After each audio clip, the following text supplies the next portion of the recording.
ఆయన అదృశ్య స్వరూపిగా ఏం చేస్తారంటే మన చుట్టూ ఆయన కనిపెట్టుకొని ఆవరించి ఉంటారు. దేవునికి మహిమ కలుగును గాక.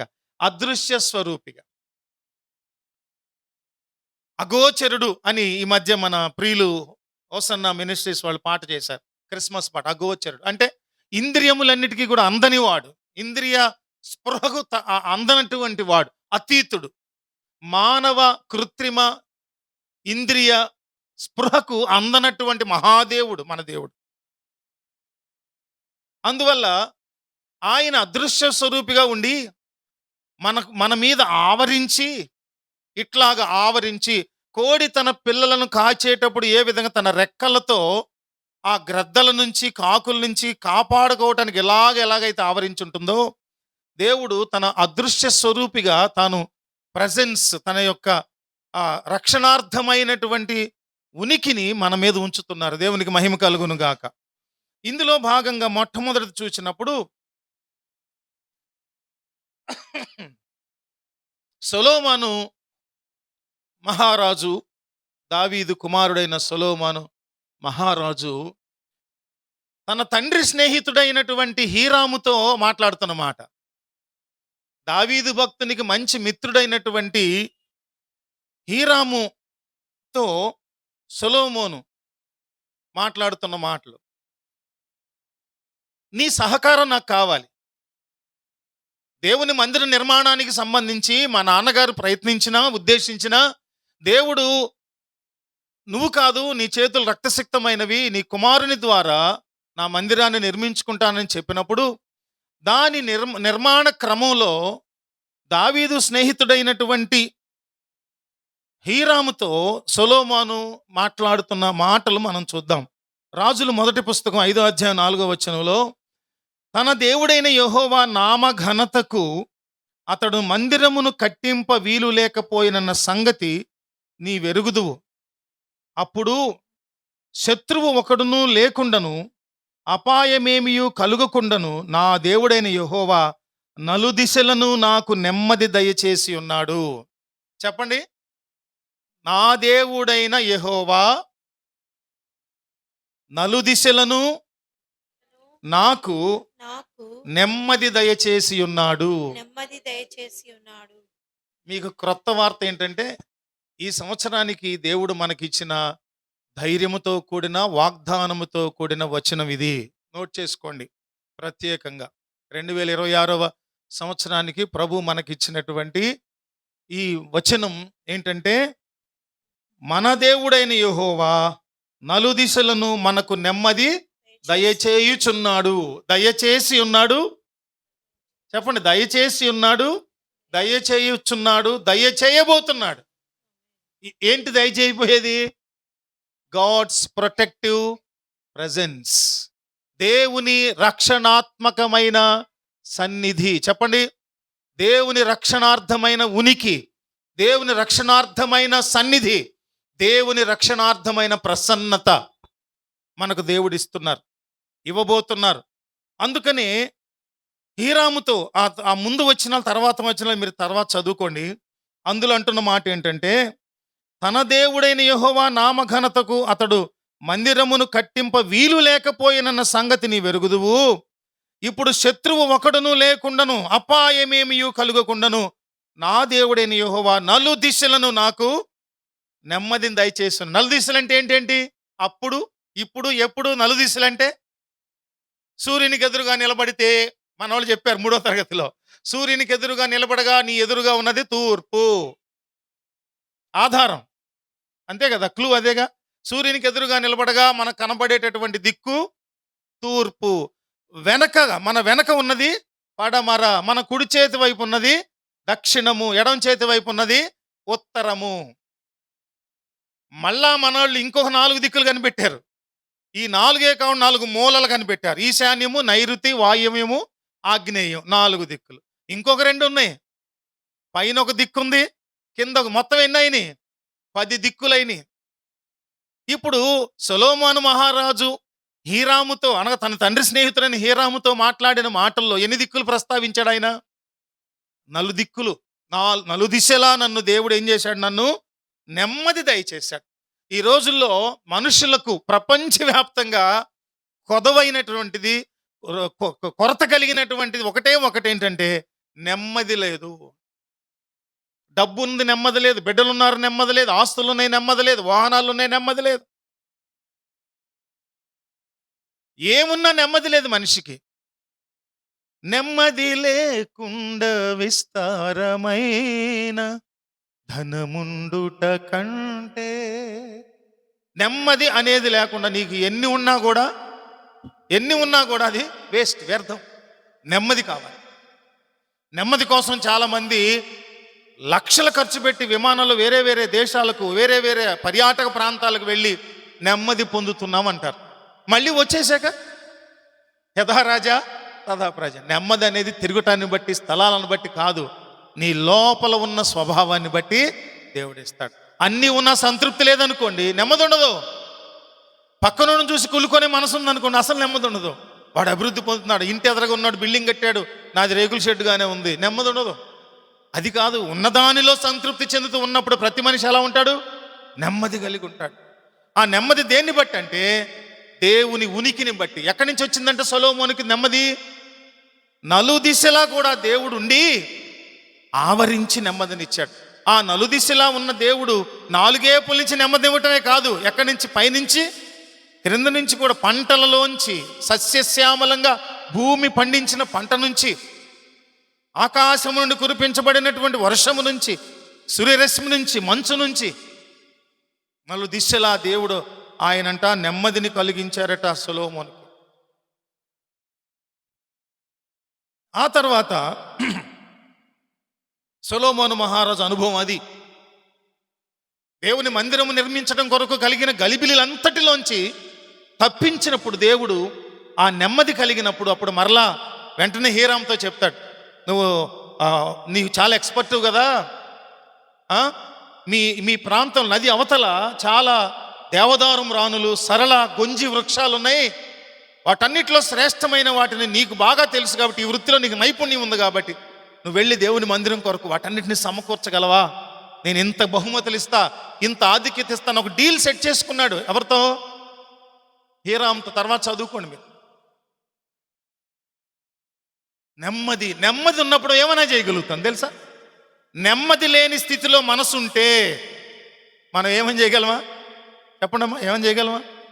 ఏమీ చేయలేం. అలా నిద్రమొహాలు వేసుకొని అట్లా ఉంటాం, ఏం చేయలేం, ఏమీ చేయలేం. నెమ్మది కావాలి. ఒకవేళ నెమ్మది లేకపోతే ప్రభువుని వెంటనే అడిగి, ఆ నెమ్మది కలగటానికి ఏవేవి కావాలో, ఏ లేఖనాలు మనకు నెమ్మదినిస్తాయో, ఏ పరిసరాలు మనకు నెమ్మదినిస్తాయో, ఏ ఫెలోషిప్ మనకు నెమ్మదిస్తుందో అక్కడికి వెళ్ళాలి. ఫెలోషిప్లు అంటే సంఘ నాయకులు ఉండేటటువంటి కాదు, ప్రభువుతో కలిసి బతికే తోటి విశ్వాసుల దగ్గరికి వెళ్ళి చక్కగా మాటలు, సమయం గడపటం, సహవాసం కలిగి ఉంటే నెమ్మది వస్తుంది.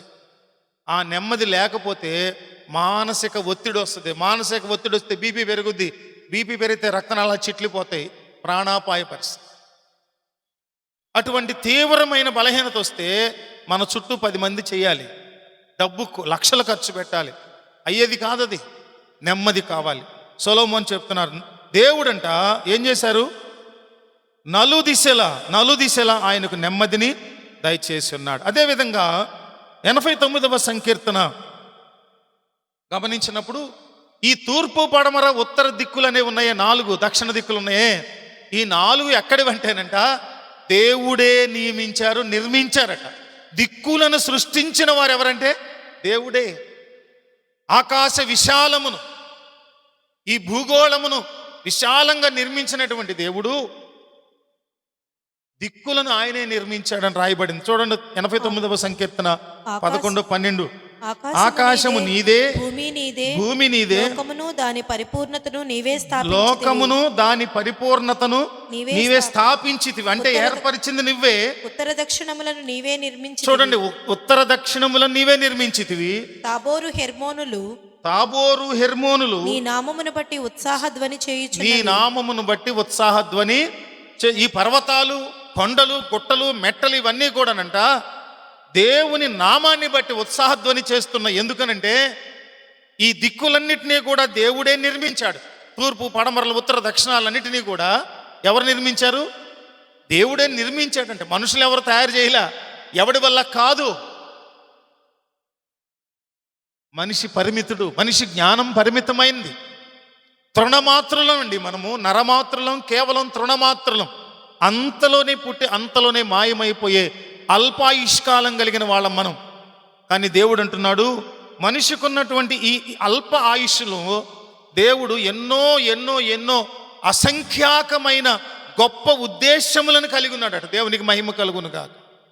మనం బాగుపడాలని, మనం ఆశీర్వదించబడాలని, మనం ఆరోగ్యవంతులుగా ఉండాలని, మనం ధనవంతులుగా ఉండాలని, మనము పరలోక రాజ్య వారసత్వం కలిగిన వాళ్ళుగా ఉండాలని దేవుడు ఇష్టపడుతున్నాడు మన విషయంలో. అందుకని మనందరినీ దీవించాలి, మనందరిని ఆశీర్వదించాలని కోరుకొని దేవుడు మన కొరకు దిక్కులను నిర్మించాడు. దక్షిణ, ఉత్తరాన, తూర్పు, పడమరన్నిటిని కూడా నిర్మించాడు. పర్వతములు సంతోషిస్తూ ఉన్నాయి. లోకమును, దాని సంపూర్ణతను దేవుడే స్థాపించాడు. ఈరోజు ప్రపంచము ఒక సంపూర్ణతలో ఉంటే భౌగోళికంగా బికాస్ ఆఫ్ గాడ్స్ క్రియేషన్, దేవుని సృష్టి ద్వారా మాత్రమే అలా ఉన్నాయి. మరొకటి చూద్దాం. మొట్టమొదటి ఏంటంటే, సొలొమోను మహారాజు జీవితంలో మందిర నిర్మాణానికి కావలసిన అడ్డంకులు తొలగిపోవటానికి దేవుడిచ్చిన నలుదిశలా దేవుడిచ్చిన నెమ్మది. ఇక్కడ చూసినప్పుడు 89వ కీర్తన రాసింది ఎవరు చూడండి ఒకసారి.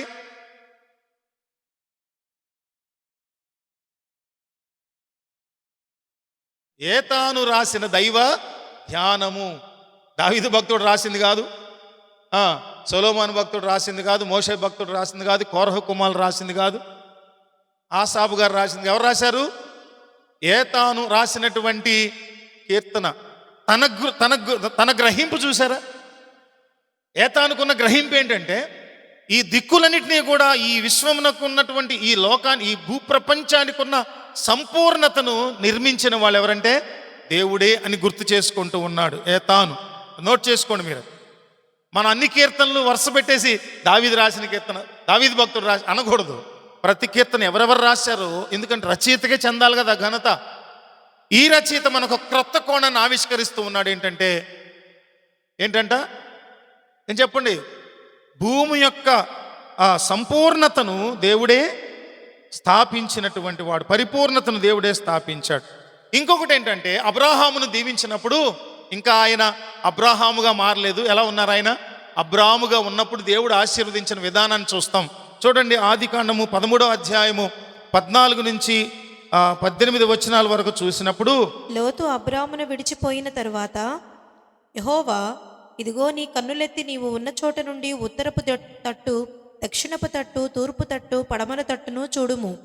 ఎందుకనగా నీవు చూచుచున్న ఈ దేశమంతటిని నీకును నీ సంతానమునకును సదాకాలము ఇచ్చెదను, మరియు నీ సంతానమును భూమి మీద నుండి రేణువుల వలె విస్తరింప చేసేదను. ఎట్లనగా ఒకడు భూమి మీద నుండి రేణువులను లెక్కింపగలిగిన ఎడల నీ సంతానమును కూడా లెక్కింపవచ్చును.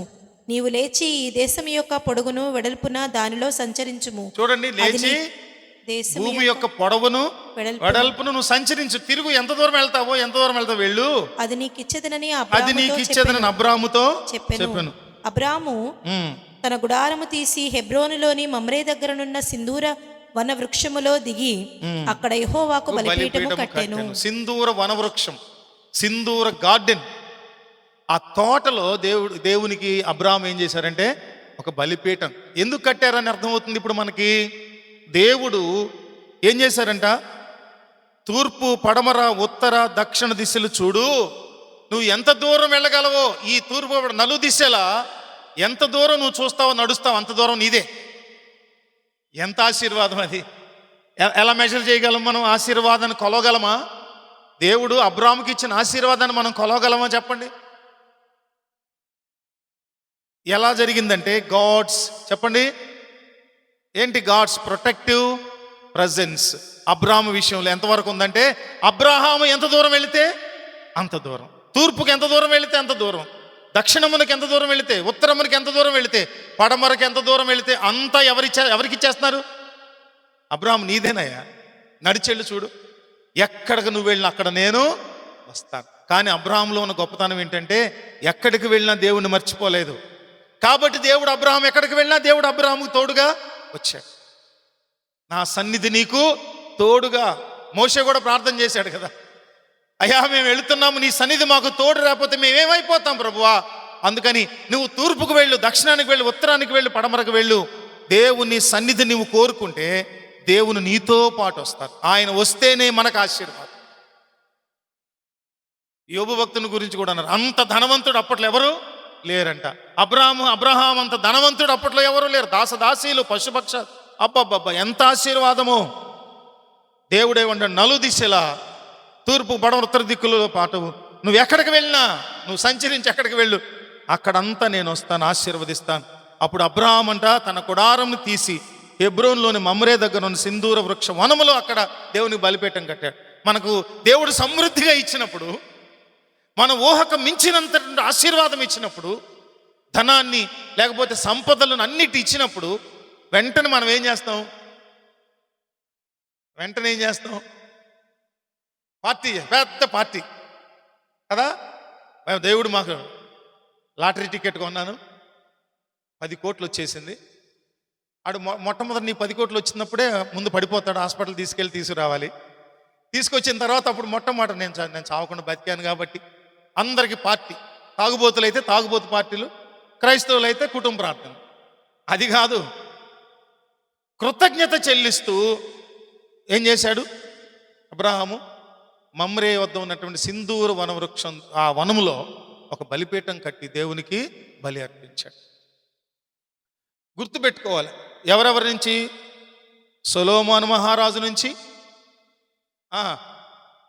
ఏతామా అక్కడ సొలొమోను దగ్గర నుంచి వచ్చేద్దాం వెనక్కి. అబ్రహాము జీవితంలో దేవుడిచ్చినటువంటి, ఆ తర్వాత మొట్టమొదట్లోనే ఆదాముకు దేవుడు ఒక ఫెసిలిటీ ఇచ్చారు. ఏంటి ఆ ఫెసిలిటీ? చూడండి, ఆదికాండం 2:10-15 వచనాల్లో, మరియు ఆ తోటను తడుపుటకు ఏదేనుల నుండి ఒక నది బయలుదేరింది. ఒక నది బయలుదేరింది. ఏదేనులో దేవుడు ఒక జల ఓటను నిర్మించాడు, ఒక నదిని. అంటే ఎటువంటిదండి నది? ఉప్పు నీళ్ళు ఇచ్చే నది కాదు, ఇంకా పిచ్చి పిచ్చి రసాయనాలతో నిండినటువంటి నది కాదు. అది జీవజల నది. జీవమును పోషించి పెంచేటటువంటి నదిగా దేవుడు ఒక నదిని ఇచ్చారు. ఆ నదిని చూసినప్పుడు ఆ నది ఏం చేశారంటే, ఒక నది బయలుదేరి అక్కడ నుండి చీలిపోయి 4 శాఖలు అవుతుంది. నలుదిశల 4 శాఖలు. వాటి పేర్లు రాశారు. మొదటి దాని పేరు పీషోను. అంతేనా? నా పీషోను. అది హవీలా దేశం అంతటి చుట్టూ పారుచున్నది. అక్కడ బంగారం ఉన్నది. ఆ దేశపు బంగారము శ్రేష్టమైనది. అక్కడ బోళమును గోమేధికమును దొరుకును. రెండవ నది పేరు గీహోను. అది కూషు దేశం అంతటా చుట్టూ పారుచున్నది. మూడవ నది పేరు హిద్దెకేలు. అది అషూరు తూర్పు వైపున పారుచున్నది. 4వ నది యూఫ్రటీసు. మరియు దేవుడైన యెహోవా నరుని తీసుకొని ఏదేను తోటను సేద్యపరచుటకును దాన్ని కాచుటకును దానిలో ఉంచెను. సేద్యం చేయాలంటే ఏముండాలి చెప్పండి? నీరుండాలి. దేవుడు ఏమీ సిద్ధపరచకుండా ఆదామును తీసుకెళ్ళి కూర్చోబెట్టి వ్యవసాయం చేయవా అనలేదు.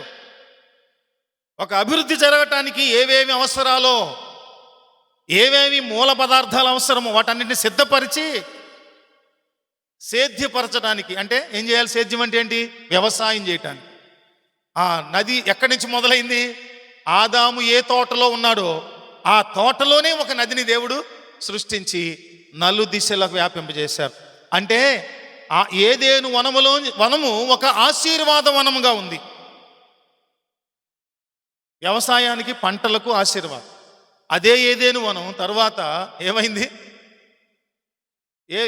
అదే ఏదేను వనము ఈ దాగుకునేటటువంటి వనంగా మారిపోయింది. ఎవరు?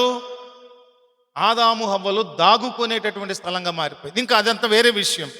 ఇక్కడ మనం గమనించినప్పుడు ఆదాముకు శ్రేయస్సు కోరి సేద్యపరచడం కొరకు, వ్యవసాయం చేయటం కొరకు దేవుడు ఆ నదులను సిద్ధపరిచి ఆశీర్వదించి ఏం చేశారంట? దానిలో ఉంచారు. ఆదాముని తీసుకుని వెళ్ళి ఆదాముకి వ్యవసాయం కూడా నేర్పుకుంటారా లేదా అండి?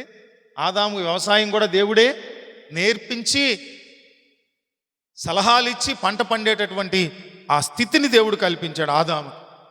ఆ తర్వాత కీర్తనలు 139వ సంకీర్తన చూస్తే మనం చాలా మార్లు ధ్యానించిన సంగతే ఏంటంటే, దేవా నీ ఆత్మ నుండి నేను ఎక్కడికి వెళ్ళిపోతాను?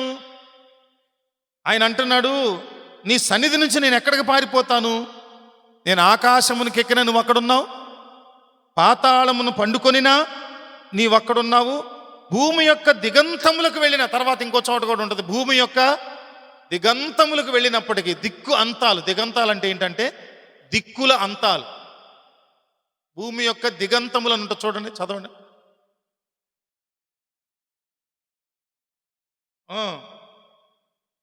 నీ చేయి నన్ను నడిపించు. దిగంతములు అంటే అర్థం ఏంటంటే దిక్కుల అంతములు, అంటే ఎండ్ ఆఫ్ ద ఒక దిక్కు ఉంటుంది కదా, ఒక దిక్కుకి అంచు వరకు, ఒక దిక్కుకి అంచు వరకు ఏమున్నాడు దేవుడు? వ్యాపించి ఉన్నాడు, ఆవరించి ఉన్నారు ప్రభు.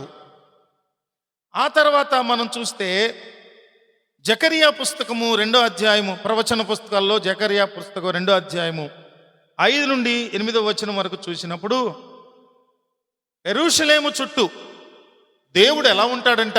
నేను దాని చుట్టూ అగ్ని ప్రాకారముగా ఉందును, అగ్ని ప్రాకారముగా ఉందును. నేను దాని మధ్యను నివాసినై మహిమకు కారణముగా ఉందును, ఇదే యెహోవా వాక్కు. తర్వాత 6వ వచనం, ఉత్తర దేశములో ఉన్నవారులారా తప్పించుకొని రండి, 4 వాయువులంత విశారముగా నేను మిమ్మల్ని చేసి ఉన్నాను. ఇదే యెహోవా వాక్కు. చూడండి, అగ్ని ప్రాకారం ఉంటాడండి యెరూషలేము. యెరూషలేము కంటే అప్పుడు రాసిన మాట, ఈ రోజున మన జీవితాలు కూడా దేవుడు ఎలా ఉంటారంటే అగ్ని ప్రాకారం. అగ్ని ప్రాకారం అంటే ఏంటంటే ఒక మంటతో ఒక గోడ అన్నమాట. అగ్ని మంట అంటే ఎవడన్నా వస్తాడు లోపలికి, తగలబడిపోతాడు. జాగ్రత్త సుమ. అందుకని దేవుడు అగ్ని ప్రాకారముగా ఉండి ఎక్కడుంటారంట? పైగా దేవుడు దాని మధ్యలో ఉంటాడు. అగ్ని ప్రాకారం మధ్యలో ఉండి మనల్ని ప్రొటెక్ట్ చేస్తారు. లోపలుండి ఎవరైనా లోపలికి వచ్చినా వాడిని ఏం చేస్తాడు? తన ఖడ్గంతో వాడిని తరిమి వేస్తాడు. ఎందుకు? టు ప్రొటెక్ట్ అస్, మనలను సంరక్షించడానికి, మనం భద్రపరచడానికి. అగ్ని ప్రాకారం వేయటమే కాదు, మధ్యలో ఉండి కంట్రోల్ చేస్తారట దేవుడు. అంతటి ధైర్యం, అంతటి అభయం ప్రభు దగ్గర నుంచి మనకు కలిగినప్పుడు, ఆ తర్వాత వచనాల్లో కూడా మీరు చదువుకోండి, 8వ వచనం వరకు మనం చదువుకున్నట్లయితే ఇంకొక మాట అంటారు ఆయన, గొప్ప మాట 8వ వచనంలో, సైన్యములకు అధిపతిగా యెహోవా సెలవిచ్చినదేమనగా, మిమ్మును ముట్టినవాడు నా కనుగుడ్డు ముట్టిన వాడిని ఎంచి తనకు ఘనత తెచ్చుకొని దలచి మిమ్మును దోచుకునే అన్ని జనుల యొద్దకు ఆయన నన్ను పంపి ఉన్నాడు. దేవుడంట మనల్ని ఎంత ప్రొటెక్ట్ చేస్తాడంటే, మనల్ని ఎవరైనా ముట్టారంటే ఆ ముట్టిన వ్యక్తి దేవుని కనుగుడ్డును ముట్టాడన్నంతగా దేవుడు స్పందిస్తాడట. తల్లిదండ్రులు కూడా స్పందించరండి అట్లా. మన తల్లిదండ్రులు కూడా అంతగా స్పందించరు. అంతటి ప్రేమ. మన శరీరంలో కూడా ఈ రెప్పలు ఎంత ప్రొటెక్ట్ చేస్తుంది తెలుసా? కంటిని. మన వాళ్ళు ఆట ఆడేవాళ్ళు చిన్నప్పుడు, మీకు ఆటలు లేవురా? ఏమంటారు సామెత చెప్పండి? నూకలు పెడతా మేకలు కాస్తావా అని అడుగుతారు. చిన్నప్పుడు మోటు, అది ఏమంటారు దాన్ని, పొడుపు కథ. నూకలు పెడతా మేకలు కాస్తావా అంటారు. కాస్తా అంటాడు. పెద్ద పులిస్తే జడవకుండా ఉంటావా అంటే అంటాడు. ఉఫ్ అనుదేవాళ్ళు ముఖం మీద. కాబట్టి కళ్ళు మూసి జడిచావు అనేవాడు. ఏంటంటే నిన్ను ప్రొటెక్ట్ చేయటానికి దేవుడు తన కన్ని గుడ్డు మీద ఎవడన్నా ముడితే ఎంత రియాక్ట్ అవుతామో అంతగా నన్ను ముడితే ఊరుకోడట ప్రభు. ఎంత ప్రేమ అండి. ఎవడరా నా బిడ్డను ముట్టినవాడు, తాట తెస్తా అంటారు తల్లిదండ్రులు ఎవరైనా తేడా వస్తే. మన దేవుడు అంతకంటేనండి, అంతకంటే ఎత్తి పట్టుకుంటాడు మనల్ని. ఆయన తన దూతలకు ఆజ్ఞాపిస్తారట పైగా భద్రపరచమని. అలసిపోయి ఉన్నావా నువ్వు? ప్రభు ప్రేమలో ఉన్నావా? ప్రభు కృపలో భద్రపరచబడి ఉన్నావా? నువ్వు అలసిపోతే దూతలు వచ్చి నీకేం చేస్తారు? సపరిచర్యలు చేస్తారు. దేవునికి స్తోత్రం కలుగును గాక. దేవుని ఎరిగిన బిడ్డ, నువ్వు సాధారణమైన వ్యక్తివి కాదు. మనం సాధారణమైన వ్యక్తులం కాదు, అసాధారణమైన వ్యక్తులం. మనల్ని ప్రొటెక్ట్ చేయడానికి ఎవ్వరు లేరని లోకం అనుకోవచ్చు. మనల్ని ప్రొటెక్ట్ చేయడానికి దేవుడు ఏం చేస్తారంటే గాడ్స్, చెప్పండి, ప్రొటెక్టివ్ ప్రజెన్స్, దేవుని రక్షణాత్మకమైన ఉనికి కలిగి మనల్ని భద్రపరుస్తున్నటువంటి దేవుడు. 118వ సంకీర్తన 118వ సంకీర్తన 10, 11 2 వచనాలు ఒకసారి చూడండి. అన్యజనులందరూ నన్ను చుట్టుకొని ఉన్నారు, యెహోవా నామమును బట్టి నేను వారిని నిర్మూలము చేసేదను. నలుదిశలను వారు నన్ను చుట్టుకొని ఉన్నారు, యెహోవా నామమును బట్టి నేను వారిని నిర్మూలము చేసేదను. దేవుడంట మన చుట్టూ నలుదిశలా మనల్ని వ్యాపించి మనలను ఇబ్బందుల పాలు చేయాలని, ప్రభువును ఆరాధించకుండా ఉంచాలని, దేవుని భక్తిలో ఎదగనివ్వకుండా ఉంచాలని చుట్టుపక్కల అపవాది బిడ్డలుగా, దుష్టుని సంతానంగా ఉన్నవారు, అన్యులుగానే ఉండటానికి ఇష్టపడతాం మేము అనుకునేవారు మన మీద దాడులు చేస్తే దేవుడు వారిని ఎదిరించేటటువంటి శక్తిని మనకు ఇస్తాడట. దేవునికి స్తుతి కలుగును గాక. ఈ రోజున ఏ ప్రతికూలతలైనా, ఏ వ్యతిరేకతలైనా, ఏ అధికారాలైనా, ఏ శాసనాలైనా, ఏ ప్రతికూల పరిస్థితులైనా దేవుడు మనకు విజయాన్ని ఇస్తానంటున్నారు. ఈ 118వ కీర్తనలో అన్యజనులందరూ నన్ను చుట్టుకొని ఉన్నారు, యెహోవా నీ నామమును బట్టి నేను వారిని నిర్మూలం చేస్తాను. నలు దిశలను వారు నన్ను చుట్టుకొని ఉన్నారు. నీ నామాన్ని బట్టి, దేవుని నామాన్ని బట్టి వారికి మనం జవాబు ఇవ్వగలం.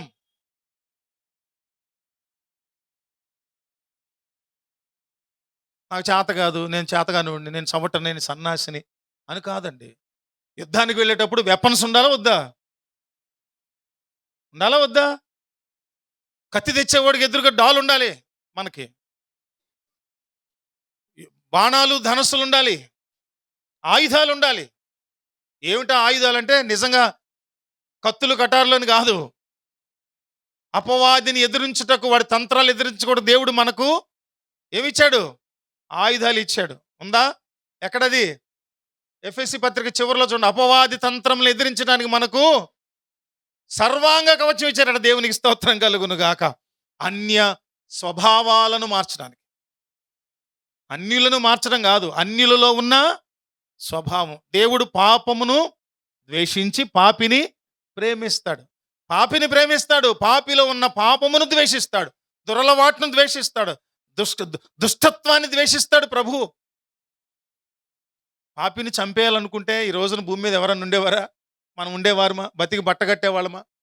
ఈ రోజున భూమి మీద ఇంత క్షేమంగా మనం ఉంటే దేవుడు తన కరుణను, కృపను, ఇంకా ప్రేమను, ఇంకా క్షమను మన మీద చూపిస్తున్నారు కాబట్టి మనం అలా ఉన్నాం. అందుకని ఇక్కడ నలుదిశలా వ్యతిరేకులైన వారు ఆవరించి ఉన్నా సరే వాళ్ళను నేను నీ నామమును బట్టి నిర్మూలన చేస్తాను.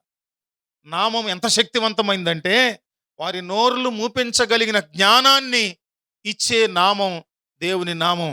దేవునికి మహిమ కలుగును గాక. సో ముగింపులో మనము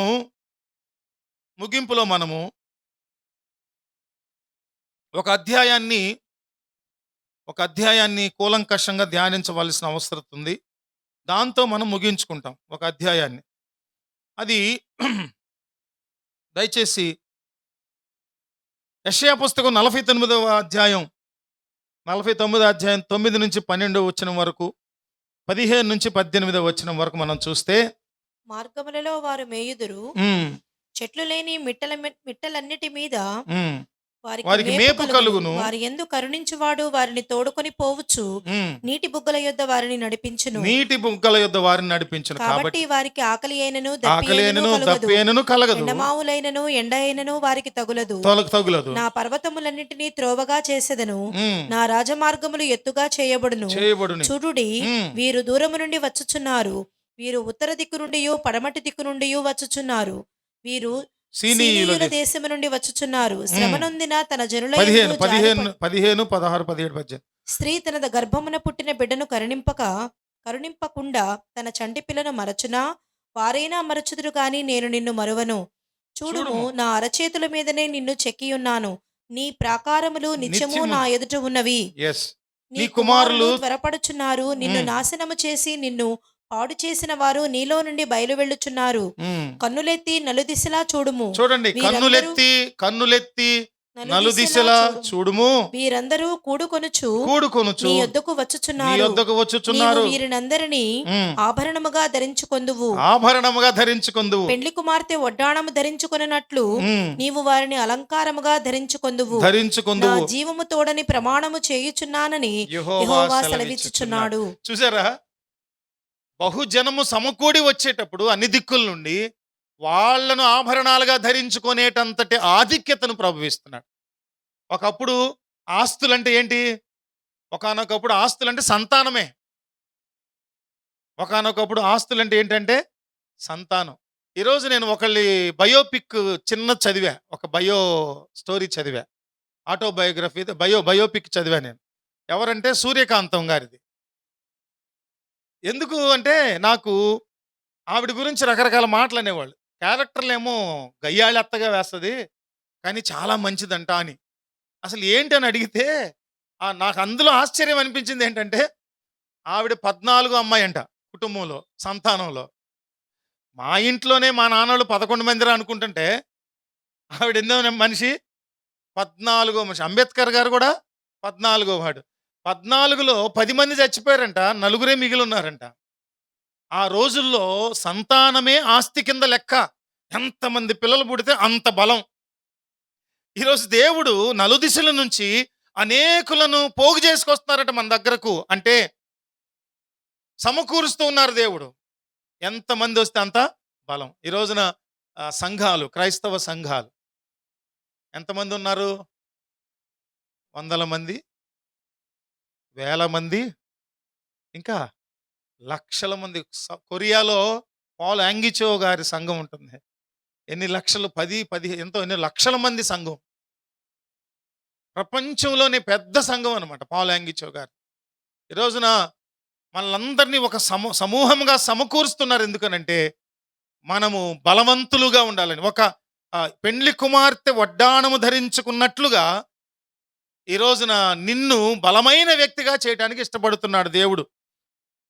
ఈరోజు మనము ఈ యెషయా పుస్తకం 43వ అధ్యాయాన్ని మనము అధ్యాయం అంతా ధ్యానించాలి. వాస్తవంగా అయితే 43వ అధ్యాయము.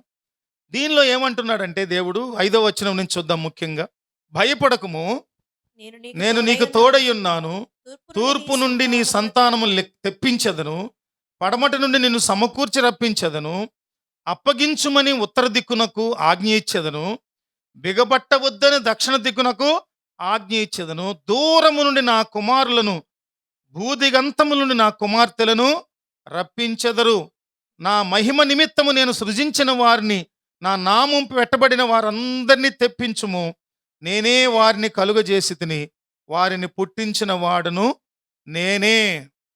ఇందులో చూసినప్పుడు మొట్టమొదట 1 నుంచి 7 వచనాలు చూసినప్పుడు, భయపడద్దు, నేను మీతో ఉన్నాను. 2026వ సంవత్సరంలో గాడ్స్ ప్రొటెక్టివ్ ప్రెజెన్స్ అంటే దేవుని రక్షణాత్మకమైన, మర్చిపోయారా? ఏంటి అట్ట చూస్తున్నారు? మా క్లాస్ రూమ్లో ఏమి చెప్పరు. అయితే ఆ సిద్ధాంతాలు చెప్తారు, ఎన్ఎస్ చెప్తారు, పిఎస్ చెప్తారు, సోషల్ చెప్తారు, మ్యాథ్స్ చెప్తారు, ఇంగ్లీష్ చెప్తారు. ఈ ఎక్కడదరా బాబు అనుకుంటున్నారా? మీరు ఈ రోజున ఈ మాటలు నేర్చుకోనండి. దేవుడు రేపు మిమ్మల్ని చాలా గొప్పవారిగా చేయబోతున్నారు. దేవునికి స్తోత్రం కలుగును గాక. ఈరోజు మన ధ్యానాంశం ఏంటి? గాడ్స్ ప్రొటెక్టివ్ ప్రెజెన్స్ అంటే తెలుగులో దేవుని రక్షణార్థమైన ఉనికి. ఆయన ఏమన్నారంటే, భయపడద్దు. 2026వ సంవత్సరంలో మీరు ఏవే పరిస్థితులు గుండా వెళతారో మీకు తెలియదు. ఏమవుతుందో, ఏం జరుగుతుందో, ఏ నష్టం జరుగుతుందో, ఏ ఇబ్బంది జరుగుతుందో అనుకుంటూ ఉంటే వాడంత పిరికోడు, వాడంత చేతగాని వాడు ఎవడు ఉండడు. చాలా మందికి అనవసర భయాలు ఉంటాయి. వాళ్ళు ఎంత భయస్తులంటే, ఫ్యాన్ అయ్యొద్దు అంటే ఏంటంటే అది ఊడి పడిపోద్ది మీద. బండి మీద ఒకసారి వెళ్ళొస్తా, అరే పొద్దున్న యాక్సిడెంట్ అయిందిరా, అమ్మో అక్కడ ముక్కలు ముక్కలై చచ్చిపోయాడు, పీసు నువ్వు వెళ్ళొద్దు. ఏ భయాలు ఇవి? నాస్తికులు కలిగి ఉండాల్సిన భయాలు. దేవుణ్ణి కలిగి ఉన్న మనము దేనికి భయపడతాం? దేనికి భయపడదు. దేనికి భయపడనక్కర్లా. అది 1-7 వచనాల్లో చూస్తే అయితే దేనికి భయపడవద్దు అనే విషయం. తర్వాత 8-13 వచనాలు చూసినప్పుడు దేవుని సార్వభౌమాధికారాన్ని చూపిస్తుంది. అంటే మనం దేవుడు సార్వభౌముడు కాబట్టి. సార్వభౌముడు అంటే అర్థం ఏంటంటే అనేక రాజ్యాలను ఏలేటటువంటి రాజు. ఆ సార్వభౌముని క్రింద అనేక మంది రాజులు ఉంటారు. ఆ రాజుల క్రింద సామంతులు ఉంటారు. సామంతుల క్రింద ఇంకా పని వాళ్ళు ఉంటారు, అధికారులు ఉంటారు. అంతటి అత్యున్నతమైన స్థానంలో ఉండే సార్వభౌముడైన రాజుగా ఉన్న దేవుడు నీకు దేవుడై ఉండగా నువ్వు ఎట్టి పరిస్థితుల్లో భయపడటానికి వీల్లేదు. భయపడనక్కర్లేదు. ఏమాత్రం భయపడనక్కర్లేదు. 14-21 వచనం వరకు కూడా చూసినప్పుడు అక్కడ కూడా దేవుడు మనలందరిని కూడా పునరుద్ధరించేటటువంటి వాడు. దేవుడు మనలందరినీ కూడా పునరుద్ధరించాడు. ఈరోజు మీకు ఒక హోంవర్క్ ఏంటంటే ఈ 43వ అధ్యాయం అంతటిని చదువుకోండి. చదువుకొని అందులో మనము స్వతంత్రించుకోవలసిన, అన్వయించుకోవలసిన, ధైర్యముతో 2026లోకి వెళ్ళటానికి కావలసిన, ప్రవేశించి కొనసాగటానికి కావలసినటువంటి ధైర్యంతో కూడిన మాటలన్నీ ఈ 43లో ఉన్నాయి. అర్థమవుతుందా? దేవుడు మనకు నలుదిశల నుంచి మనకు ఏం కలిగిస్తారు?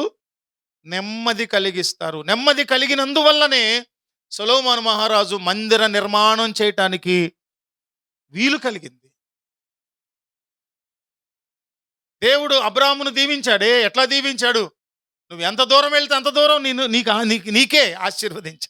అంత గొప్పగా అనేకులు జనులను సమకూర్చి నిన్ను బలవంతుడిగా, గొప్ప అలంకరణ, గొప్ప విలువగా. అవునే, పెండ్లి కుమార్తె నడుముకుండే వడ్డానం అంటే అర్థం అలంకరణతో పాటు గ్లోరీ, మహిమ, విలువ.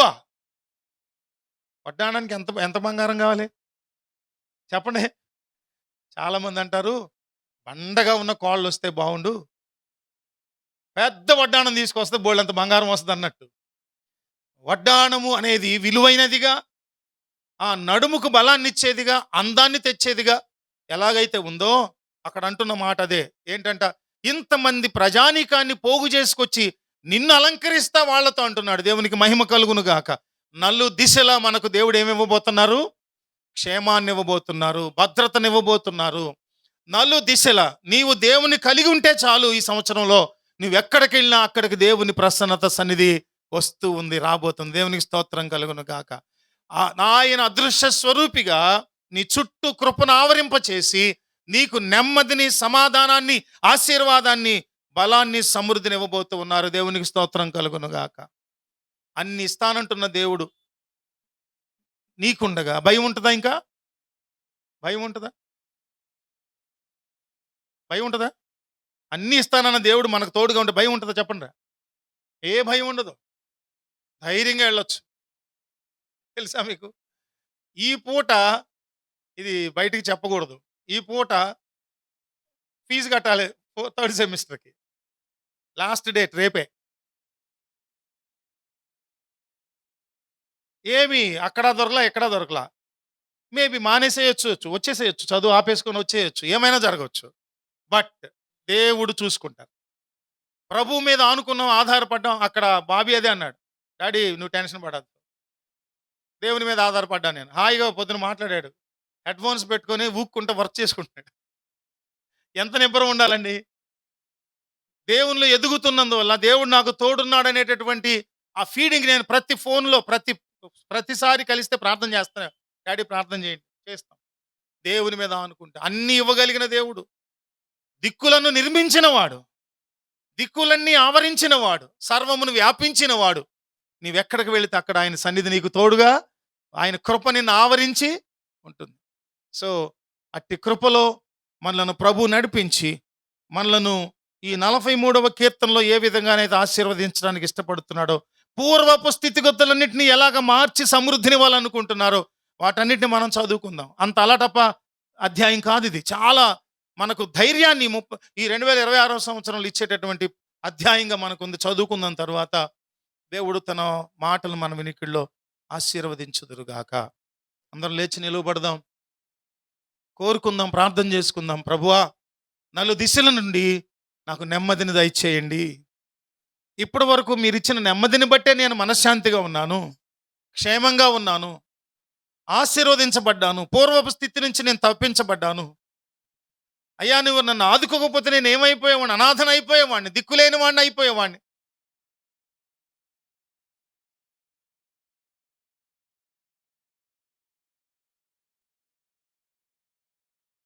నాకెన్నో మేలులు చేసితివే, నీకేమి అర్పింతును దేవా, నీకేమి చెల్లింతును. నాకెన్నో మేలులు చేసితివే, నీకేమి అర్పింతును దేవా, నీకేమి చెల్లింతును. హల్లెలూయా యేసునాథా, కృతజ్ఞత స్తుతులివే. హల్లెలూయా యేసునాథా, కృతజ్ఞత స్తుతులివే. నాకెన్నో మేలులు చేసితివే, నీకేమి అర్పింతును దేవా, నీకేమి చెల్లింతును. కృపచేత నన్ను రక్షించినావే, కృప వెంబడి కృపతో నన్ను బలపరచితివే. నన్నెంతగానో ప్రేమించినావే, నా పాపమును కడిగి పరిశుద్ధ పరచితివే. మళ్ళీ పాడదాం. కృపచేత నన్ను రక్షించినావే, కృప వెంబడి కృపతో నన్ను బలపరచితివే. నన్నెంతగానో ప్రేమించినావే, నా పాపమును కడిగి పరిశుద్ధ పరచితివే. హల్లెలూయా యేసునాథా, కృతజ్ఞత స్తుతులివే. హల్లెలూయా హల్లెలూయా యేసునాథా, కృతజ్ఞత స్తుతులివే. నా మేలులు చేసితివే, నీకేమి అర్పింతును దేవా, నీకేమి చెల్లింతును. నాకిక ఆశలు లేవను కొనగా, నా ఆశ నీవైతివే. ఆశలు తీర్చితివే, నలు దిశల నన్ను భయమావరింప, నా పక్షమందుంటివే. నాక భయమేచితివే. పాడదాం. నాకిక ఆశలు లేవను కొనగా, నా ఆశ నీవైతివే. ఆశలు తీర్చితివే, నలు దిశల నన్ను భయమావరింప, నా పక్షమందుంటివే. నాక భయమేచితివే. హల్లెలూయా హల్లెలూయా యేసునాథా, కృతజ్ఞత స్తుతులివే. హల్లెలూయా హల్లెలూయా యేసు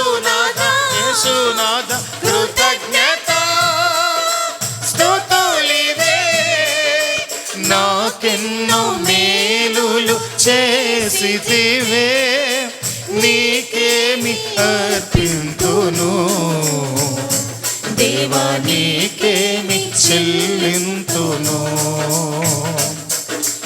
నాకెన్నో మేలులు చేసితివే, నీకేమి అర్పింతును దేవా, నీకేమి చెల్లింతును.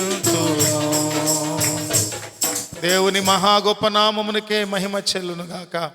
అవునండి, చాలా మార్లు ఉన్న ఆర్థిక పరిస్థితులను బట్టి, ఉన్నటువంటి గృహములో ఉన్న అశాంతిని బట్టి, అసమాధానాన్ని బట్టి, దీర్ఘకాల వ్యాధులను బట్టి ఎంతకాలం ఈ మందులు వేసుకోవాలి, ఎంతకాలము ఈ ఇంజక్షన్లు చేసుకోవాలి, ఎంతకాలము ఈ నీరసాన్ని భరించాలి, ఎంతకాలము మా మధ్య సమాధానం లేకుండా ఈ ఎడబాటును అనుభవించాలి, ఎంతకాలం మాట విననటువంటి పిల్లలతో బాధను అనుభవించాలి,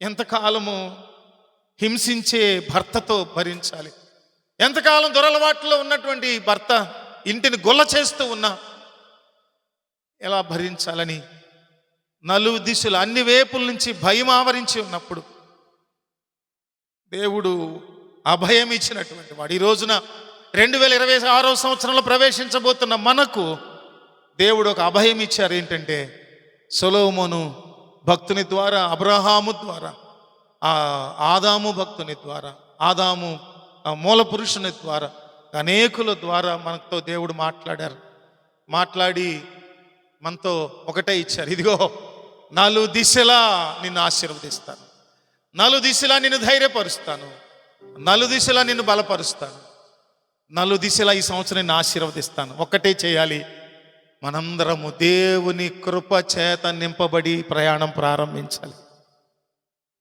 ఇప్పటికే 3 రోజులు ప్రయాణం మొదలైంది, జరుగుతుంది.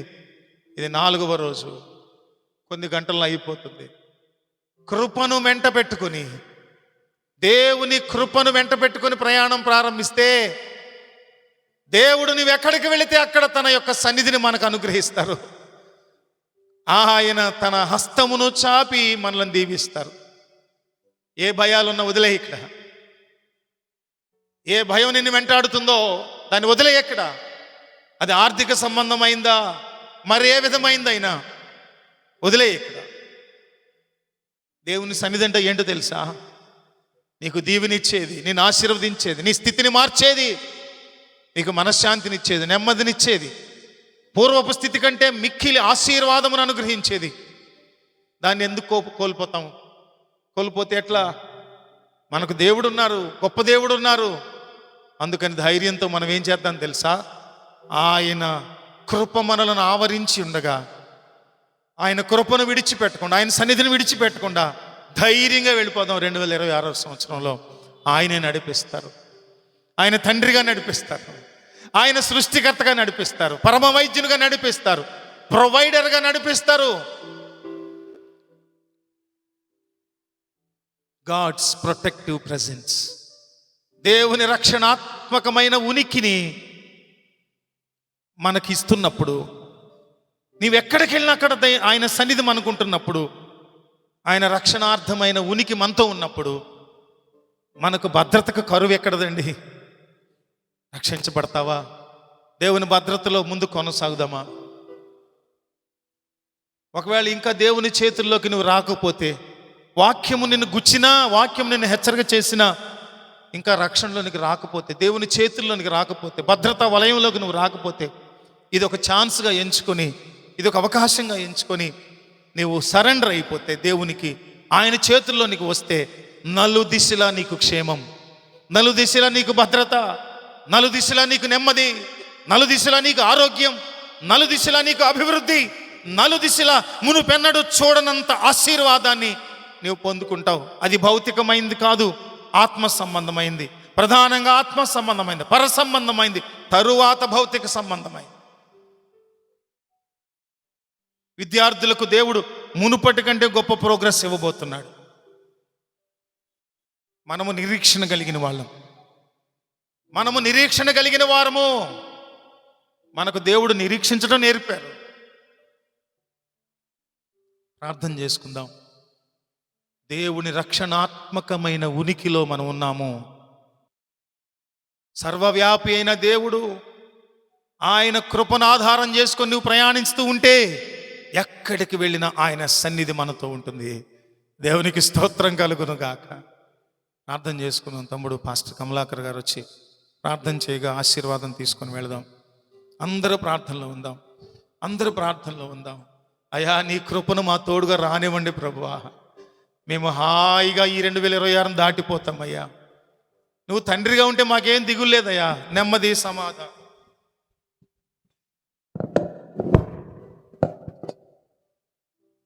ప్రార్థన చేసుకుందాం.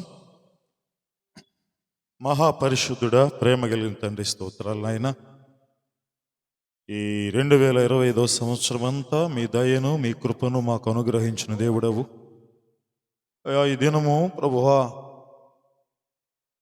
దేవుని రక్షణార్థమైన ఉనికి, గాడ్స్ ప్రొటెక్టివ్ ప్రజెన్స్, ఎవరిని దేవుడు దీవించాడో ప్రభువా, ఈ దినం మీరు మాతో మీ దాసుని ద్వారా హెచ్చరించారు. మొట్టమొదటిగా సొలొమోను జీవితంలో ఆ యెరూషలేము దేవాలయమును కట్టు విషయంలో అయా, ఆ కట్టంత వరకు మీ యొక్క నెమ్మదైనటువంటి స్థితిని మీరు అనుగ్రహించిన దేవుడవు, సమాధానం ఇచ్చిన దేవుడవు అయ్యా, నీకు స్తోత్రాలు. ఇంకా అనేకమైనటువంటి ప్రభా అయా, మీ కృపను మీ దాసుని పట్ల మీరు అనుగ్రహించిన దేవుడవు. ఇంకా ఆత్మ సంబంధమైన పర సంబంధమైన జ్ఞానమును సొలొమోనుకు మీరు ఇచ్చారు. శబాదేశపు రాణి కూడా నాయన మీ ఆ యొక్క జ్ఞానమును ప్రశంసిస్తూ నీవే నిజమైన దేవుడు అనేటువంటి విషయాన్ని తెలియజేసినటువంటి విధానాన్ని మేము చూస్తున్నాం. కారణము ప్రభువా, మీరు సర్వమును, జ్ఞానమును నాయన, ఇంకా అనేకమైనటువంటి భయముతో కూడినటువంటి ఆందోళన ఉన్నటువంటి వాటన్నిటి విషయంలో అయా మీరు కృప చూపే దేవుడు అయ్యా, నీకు స్తోత్రాలు. అలాగే నాయన ప్రభువా, అబ్రహాము విషయంలో కూడా నాయన, అయా లోతు విషయంలో, ఆ యొక్క స్థలం విషయంలో ప్రభువా, మీరు నాయన నలుదిక్కులో నాయన నువ్వెంత దూరం వెళ్తావు అంత దూరం నేను ఉంటానని మీరు వాగ్దానం చేసిన దేవా, నీకు స్తోత్రాలు చెల్లిస్తున్నాం. అలాగే నాయన నీకు స్తుతులు, స్తోత్రాలు ప్రభువా. నాయన అలాగే నాయన ఆదాము విషయంలో కూడా ప్రభువా అయా, మీ యొక్క మహిమను ప్రభువా మీ దాసుల పట్ల మీరు వివరించిన విధానాన్ని జ్ఞాపకం చేసుకుంటున్నాం. మీ ఉనికిని వారి పట్ల మీరు తెలియజేశారు. అలాగే నాయన ఈ దినము ప్రభువా 2026 సంవత్సరము ప్రభువా 4వ దినంలో మేము ఉంటుండగా మేమందరము ప్రభువా మీరు భయపడొద్దని మీరు సెలవిస్తున్నారు కనుక యెషయా గ్రంథం 43వ అధ్యాయం అంతటిలో భయపడొద్దని మీరు ఇచ్చిన వాగ్దానమును ప్రభువా మేము నెరవేర్చు వారిగా మా జీవితాల్లో నూతనమైన స్థితి కలిగి అయా మేము ముందుకు వెళ్ళేటువంటి భాగ్యమును మీరు మాకు అనుగ్రహించమని ప్రార్థన చేస్తున్నాం. నిజమైన ఆయన ఈ దినము మీ మాటలు ప్రభువా తెలియజేసి ఉంటుండగా ఆ మాటలు నాయన అందుకనే మా దినములు లెక్కించుటకు మాకు నేర్పుమని మీరు సెలవిచ్చారు. ఒక్కొక్క దినము మీదై ఉంటుండగా అయా మీ కృప లేకుండా మేము బ్రతకలేదు నాయన, మీ కృప ద్వారానే మేము బ్రతుకుచున్నాం ఉన్నటువంటి సత్యాన్ని ఈ రాత్రి వేళ అయా మీరు మాకు అనుగ్రహించి ఉన్నారు. కొన్ని ప్రభువా ఈ జరగబోచున్నటువంటి ప్రతి దినము నాయన మేము భయపడకుండా అయా మీరు నాయన మీరు మాకు అభయం ఇస్తున్నారు. అయా మీరు మాకు తోడుగా ఉంటున్నారు నాయన. నా అరచేతుల్లో నేను చెక్కు విన్నానని మీరు సెలవిచ్చారు. తల్లి మరిచినా తండ్రి విడిచినా నేను విడవనని వాగ్దానం చేసిన దేవుడు అయ్యా, నీకు స్తోత్రాలు. కనుక మేమందరము భయము కలిగి గడిచిన సంవత్సరములో ఏదైతే మీకు దూరంగా ఉన్నామో, ఏదైతే నాయన మీకు ఆయాసకరంగా ఉంటూ ఉన్నామో, దేవుని సన్నిధిని దినాలు మానేసి ఉన్నామో వాటన్నిటినీ జ్ఞాపకం చేసుకోవడానికి ప్రభువా నూతనమైనటువంటి సంవత్సరమును దయా కిరీటముగా మీరు మాకు అనుగ్రహించుంటుండగా అయా నాయన మీ యొక్క సన్నిధిని మేము ఈ దినం మేము అనుభవించేటువంటి భాగ్యమును మీరు మాకు అనుగ్రహించారు. అటు దాన్ని ఇక్కడ ఉన్నటువంటి వారందరూ కలిగి ఉండటానికి సహాయం ఇచ్చేయండి. అలాగే నాయన ఈ యొక్క ప్రభా యూట్యూబ్ ద్వారా ఎవరైతే నాయన ఈ మాటలు వింటున్నారో అయా వారందరూ ప్రభా ఎవరైతే ఇంకా లోకంలో ఉంటున్నారో వారందరూ మీరు నిజమైన దేవుడు అని, మీరు ఆదరించు దేవుడు అని, నలుదిక్కుల నుంచి ప్రభువా మీరు నెమ్మదిని కలుగజేసే దేవుడు అన్నటువంటి సత్యాన్ని ప్రతి ఒక్కరూ తెలుసుకోవడానికి సహాయము చేయమని ప్రార్థన చేస్తున్నాం. ఈ రాత్రి వేళ ప్రభువా అయా మీ సన్నిధి మేము అనుభవించుటగా ఆ యొక్క సన్నిధిని, ఆ యొక్క మాటలు మా హృదయం అనే పలక మీద మేము రాసుకొని మీ కొరకై జీవించేటువంటి బిడలగా స్థిరపరచమని ప్రార్థన చేస్తున్నాం. వాక్య పరిచర్య చేసిన దాసుని మీరు ఇంకా బలపరచండి అయ్యా. అలాగే పాస్టర్ గారు కూడా మంచి ఆరోగ్యము దయచేయండి. దూర ప్రాంతం వెళ్ళి తిరిగి ప్రయాణం అవుతుంటుండగా అయ్యా రాకపోకల్లో మీరు తోడుగా నడిపించి మీ కృపా దీవెన బిడలుగా దాయిచ్చమని కోరుచున్నాం. అలాగే బాబీ విషయంలో ప్రభా ఎగ్జామ్స్ విషయంలో మేము ప్రార్థన చేస్తున్నాం అయ్యా. ఆర్థిక పరమైనటువంటి అవసరతలు కలిగి ఉంటుండగా అయ్యా మీరు నాయన బిడ్డ పట్ల తోడుగా ఉన్నారు ప్రభా. అయ్యా నాయన ప్రతి విషయంలో మీరు సహాయకులను నడిపించమని ప్రార్థన చేస్తున్నాం. దిగులు పడొద్దు, భయపడొద్దని మీరు సెలవిచ్చారు కనుక అట్టి కృప బిడ్డ కూడా మీరు దాయిచ్చేయండి. అలాగే నాయన ఈ రాత్రి వేళ ప్రభా బలహీనలు ఉన్నటువంటి వారిని మీరు బలపరచండి అయా. ఈ పూర్వ స్థితిలో మీకు ఎవరైతే దూరంగా ఉండి నాయన మిమ్మలను అయా దూరపరిచి ఉన్నారో ప్రభా మీ వాక్యపు వెలుగులో మిమ్మలను ప్రభా దగ్గరగా చేర్చుకొని అయా వారికి ఉన్నటువంటి ప్రతి బలహీనత నుంచి విడుదల పొందుకొని మీరే నిజమైన దేవుడవుగా ఈ 2026 సంవత్సరంలో ముందుకు వెళ్ళేటువంటి భాగ్యమును దాయిచ్చేయమని నజరుడైన యేసు నామములో అడిగి వేడుకొనుచు ప్రార్థన చేస్తున్నాము తండ్రి, ఆమేన్. సృష్టికర్తయగు తండ్రి ప్రేమ, కలువరి బలియాగం ద్వారా విమోచించడానికై పంపబడిన కుమారుడైన క్రీస్తు వారి కృప, వాగ్దానాత్మగా పంపబడిన సత్య స్వరూపియగు పరిశుద్ధాత్మ దేవుని నిత్య ఆదరణ సమాధానములు 2026లో ప్రవేశపెట్టబడి మొదటి ఆరాధనలో పాల్గొన్న సమస్త కోట్ల ప్రజానీకమునకును సకల పరిశుద్ధులకును ప్రత్యేకంగా ఓపెన్ హెవెన్స్ వర్షిప్ సెంటర్ సభ్యులకును సదాకాలము తోడయుండి నడిపించి సమస్త మహిమ ఘనత ప్రభావములను ఆరోపించుకొనుగాక. ఆమేన్. పరలోకమందున మా తండ్రి, నీ నామం పరిశుద్ధపరచబడునుగాక, నీ రాజ్యము వచ్చునుగాక, నీ చిత్తము పరలోకమందు నెరవేరుచున్నట్లు భూమి యందును నెరవేరునుగాక. మా అనుదిన ఆహారం నేడు మాకు దయచేయండి. మడల అపరాధములు చేసిన వారిని మేము క్షమించి ఉన్న ప్రకారం మా అపరాధములను క్షమించండి. మమ్మ శోధనలోనికి తేక దుష్టు నుంచి తప్పించండి. రాజ్యము, శక్తి, మహిమ నిరంతరము నీవయున్నవి తండ్రి. ఆమేన్. అందరికీ హృదయపూర్వక వందనాలు. ఒకరికొకరు సమాధానపూర్వక